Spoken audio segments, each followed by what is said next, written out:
I have given up on modern Pokemon games. While some might have unique ideas and fun characters, the last couple of mainline games were unpolished messes. The fighting balance was all over the place, some ideas just seemed to be randomly integrated, and glitches were rampant for people to abuse. It's ridiculous that a game this poorly optimized was ever allowed to be released to the world. If you ask me, I'd much rather go back to 1996, a simpler time where Pokemon games were all about quality and putting out the most optimized, balanced, and fully planned out game experience you could ever ask for. I'm sorry.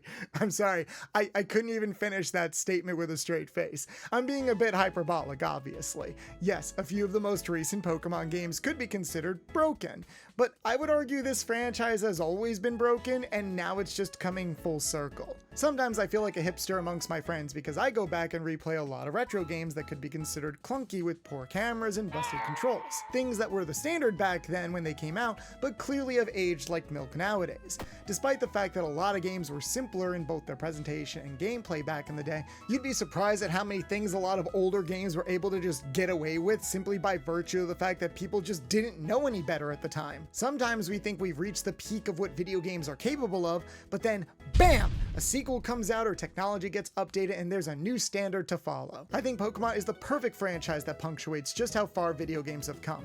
Pokemon can definitively be boiled down to baby's first RPGs, with simplified mechanics and characters that connected fans across the world. That was the original conceit behind the games according to Satoshi Tajiri, who was inspired after seeing the Game Boy Link cable and imagined little bugs crawling from one handheld to another. Little did he know these games would have bugs in a different way. But this is why two different versions with different Pokemon were sold, and you had to meet up with your friends in order to trade between versions for the sake of 100% completing the game. Unless you were like me and just played both versions, because I didn't have any friends when I was 3 years old. And while that tradition never changed, a lot of other things did since these first games. Yeah, a lot of people don't really talk about it nowadays, but the first handful of Pokemon games were basically held together by shoestring and hope. Where do I even begin? So in Generation 1, a lot of Pokemon moves weren't properly coded into the game, meaning that some moves just straight up don't work like they're supposed to, like Focus Energy, a move which was supposed to double your ability to deal more damage, instead weakened your ability to deal more damage by 75%. Other moves worked a little bit too well, like Wrap, Bind, and Fire Spin, which would completely immobilize enemies and essentially skip their turn. Psychic Pokemon were just straight up overpowered by virtue of the fact that there were no strong moves that were super effective against them, and status conditions were the bane of my existence. Oh, did your Pokemon get frozen or be put to sleep? Guess what? You're not winning that fight. I could write a Bible on the issues with the game's battle system alone, which would have given the original Final Fantasy a run for its money, but then there's the actual game code itself, which all had these weird values and poor limitations, so you could basically clone Pokemon or get them to over level 100 if you knew what you were doing. Oh, and I'm speaking as an American who apparently got the better version of these games, since the initial release in Japan had even more bugs that needed to be patched before the international release. Nowadays, a lot of people look back on these glitches fondly, like the Missingo glitch. Plus, I don't know how much kids actually cared about any of this stuff at the time. I certainly didn't until much later in my life, and that's only because later games innovated themselves for the sake of a more balanced experience. I think a lot of us forget that Pokemon really needed to work hard to improve with the growing times, and their way of improving was literally going back and fixing the problems of one game with the next installment.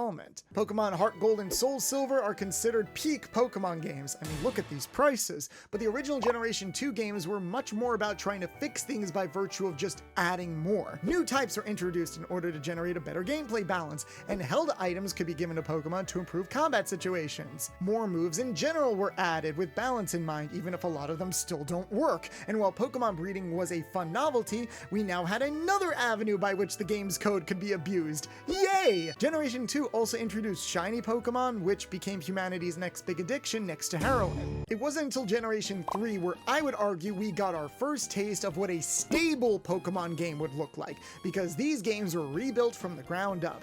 Game Freak would balance the gameplay even more by introducing Pokemon abilities and natures. The former would be assigned to every Pokemon and act as a means of providing a specific advantage during battle, while the latter helped differentiate Pokemon by highlighting what stat they specialized in. Double battles were also introduced, and would set the foundation for competitive play in the years to come.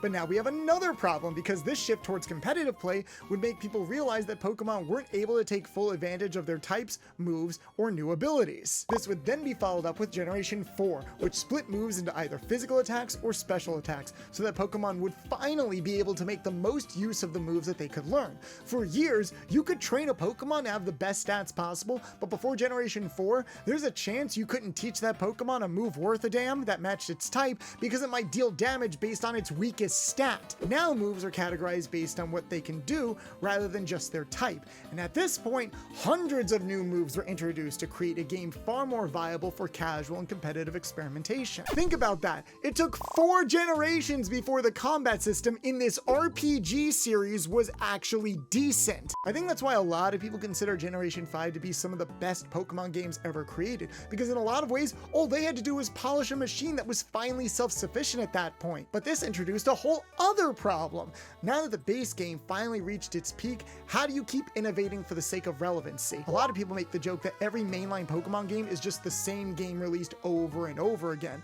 And yeah, they're right. Before, it was about improving the base game over time. Technically, they could have just kept polishing the machine, but would that have been enough to keep things interesting? Games were getting bigger and more flashy, so now Pokemon had to introduce something big to that polished machine so it would stand out more. It's one thing if you have a gimmick where a Pokemon just follows you around, but Mega Evolution, Z-moves, Dynamaxing, not only were these introduced in the years to come for the sake of creating more fresh gameplay experiences, but they also became integral parts to the overall narratives of the games they were introduced in. While this does mean these gimmicks could stick with a player more since they're so prominent throughout the game, this also made it glaringly obvious when these ideas sometimes didn't carry over to the next game.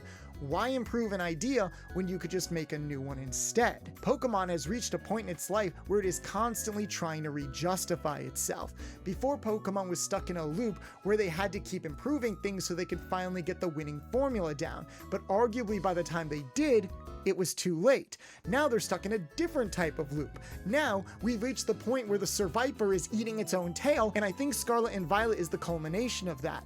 Instead of improving on an idea, they're constantly chasing a new high every generation, and with the growing demand for these games to hit scheduled releases, the games are breaking under their own weight. Literally, we are no longer adding things to be improved on later, we're adding things for the sake of swapping them out with something else later. And that wouldn't be so bad if it wasn't for the fact that a lot of these newer games are also taking away just as much as they are adding. Can you say diminishing returns? Don't get me wrong, I am not blaming the fandom for the Pokemon franchise turning out the way that it did, but I think the current state of the industry is a lot more complicated than just boiling it all down to one cynical idea like money. I think if the mainline Pokemon games really want to recapture that magic, they need to either commit to improving the machine that they have built or build a new one from the ground up, and it seems like Game Freak might be leaning more towards the latter. We saw that with Pokemon Legends Arceus, and I hope to see it with Pokemon Legends Z. Game Freak didn't get everything right the first time, and there are probably going to be a plethora of issues that will probably take a while to fully iron out, but nowadays, I almost want to look at these new ideas that the company is putting out as investments into exploring different avenues to reach that original idea of bringing people together. The Pokemon franchise has always been a little bit broken, but hey, maybe I am too if I'm still able to go back and enjoy a lot of these older games for what they are, even if they don't hold up by modern standards whatsoever. I think there'll always be a place for these games, so I look forward to when the next game comes out, and if it still sucks, then I'm just gonna double down. Still, this is a franchise that I feel like I've grown with, and maybe it has passed its prime, but just because something is broken doesn't mean that it still doesn't have value. Growth isn't always about appreciating where you are now. It's about appreciating every individual step it took to get here.